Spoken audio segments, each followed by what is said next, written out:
Kenya that my son, the Prince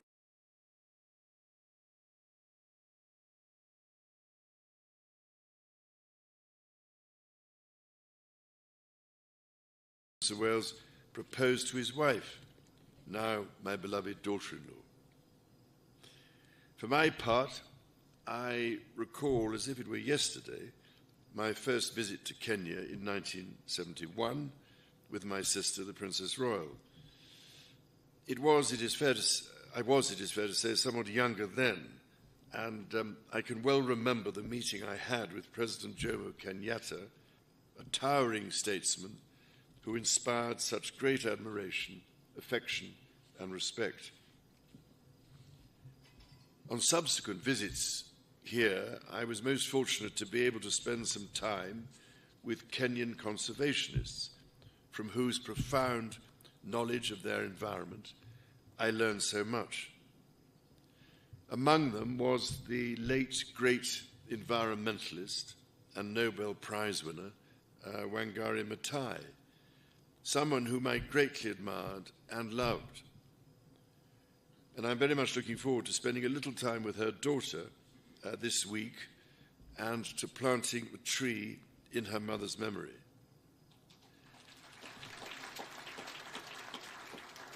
As Wangari Maathai said, when we plant trees, we plant the seeds of peace and seeds of hope.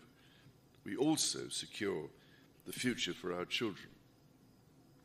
This is a sentiment that, as avid dendrophiles, lovers of trees, I know, Mr. President, that you and I share. Indeed, having been planting trees for most of my life, I thought I was doing rather well. But your ambition to plant 15 billion trees makes me look rather more critically at my own efforts. Ladies and gentlemen, my own and my family's special connections to Kenya are but one example of the myriad links between our two countries. The British people hold a deep affection for Kenya and visit in their tens and even hundreds of thousands every year. By the same token, I am delighted and proud that so many Kenyans choose to live, work and study in the United Kingdom. Before travelling here, my wife and I held a reception in London to celebrate the invaluable contribution of Kenyans and British Kenyans to almost every field of British life, from the arts to medicine to academia. I was as touched by their affection for the United Kingdom as I was immensely grateful for what each of them brings to my country. It is the intimacy of our shared history that has brought our people together. However, we must also acknowledge the most painful times of our long and complex relationship. The wrongdoings of the past are a cause of the greatest sorrow and the deepest regret. There were abhorrent and unjustifiable acts of violence committed against Kenyans as they waged, as you said at the United Nations, a painful struggle for independence and sovereignty. And for that, there can be no excuse. In coming back to Kenya, it matters greatly to me that I should deepen my own understanding of these wrongs and that I meet some of those whose lives and communities were so grievously affected. None of this can change the past, but by addressing our history with honesty and openness, we can perhaps demonstrate the strength of our friendship today. And in so doing, we can, I hope, continue to build an ever closer bond for the years ahead. As Jomo Kenyatta said, our children may learn about the heroes of the past. Our task is to make ourselves the architects of the future.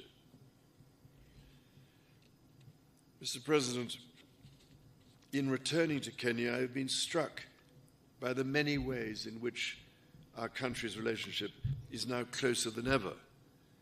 It is a modern partnership of equals facing today's challenges and looking to the many opportunities that together we can seize. Whether by using the King's Cross regeneration as a model for the Nairobi railway city, or by learning from Kenya how the blue economy can really work for local communities, all of you here this evening and across our countries deserve our gratitude for your ceaseless work to realize our joint ambitions. Our people's security is of paramount concern. It is fitting, then, that Kenya's first Marine Commando Unit was established earlier this year, trained by British Royal Marines. I also look forward to visiting Karioko War Grave Cemetery, where I will honour Kenyans and other Africans who died in 2 world wars. We must ensure all are granted the remembrance befitting their service. Kenya's efforts to address the existential challenges of climate change and biodiversity loss are remarkable. From generating over 90% of your electricity from renewable sources to ambitious reforestation and restoration programs to hosting the first Africa Climate Summit here in Nairobi last month, Kenya is offering extraordinary leadership. The Nairobi Declaration brings together different peoples whose cooperation will be essential to solve some of the serious environmental and ecological challenges not only facing us in the future, but facing us here and now. And it is, if I may say so, absolutely vital that your and Africa's voice continues to be heard, including at COP28 and beyond. Because, Mr. President, there is much we could all learn from Kenya's example, so that the natural world we treasure and which ultimately is our only sustainer can be preserved and, above all, greatly enhanced and restored for the benefit of our grandchildren and the generations that follow them. Those next generations are themselves taking remarkable strides to secure their own future. I've long believed in the extraordinary potential of our young people and left my meeting with young Kenyan entrepreneurs today inspired by their accomplishments. It gives me great pride, therefore, that the Prince's Trust, which I established very nearly 50 years ago to support young people, is now operating in Kenya, and that in 2021, Ekalali Susan from Turkana County became the first Kenyan winner of the Trust's Global Award for her entrepreneurial efforts to help lift her family out of poverty. Mr. President, ladies and gentlemen, my mother, Her late Majesty, cared deeply that Kenya chose to be a member of the Commonwealth and was always grateful that Kenya has played an essential role in this family of nations to which she devoted so much of her life. On this, my first state visit to a Commonwealth country, I wish to reaffirm my own pledge to support the Commonwealth's bold vision for action and the values upon which it rests. That 1/3 of the world's population, united by peace, justice, tolerance, and mutual respect, should commit to protecting our environment and the most vulnerable in our societies. To this endeavour, Kenya makes a profound difference. It is here in Nairobi, for instance, that Kenya hosts the only United Nations headquarters in the Commonwealth, indeed in Africa and the Southern Hemisphere. In this, as in so much else, Kenya is helping to shape our world and forge our future. The extraordinary ingenuity of the Kenyan people fuels these endeavours. Your environmentalists and your entrepreneurs, your religious leaders, artists, scholars, soldiers and athletes, your elders and your youth. And so, Mr. President, if I may, I would like to propose a toast to you and to the people of Kenya.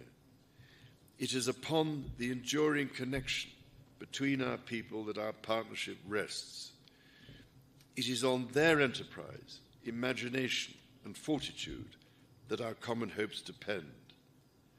Together we are stronger, together our future is more secure, and together, as your national anthem says, may we dwell in unity, peace, and liberty. Umoja ni nguvu.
We may now take our seats, and we must commend His Majesty the King for one day's lesson. Your Kiswahili is impeccable.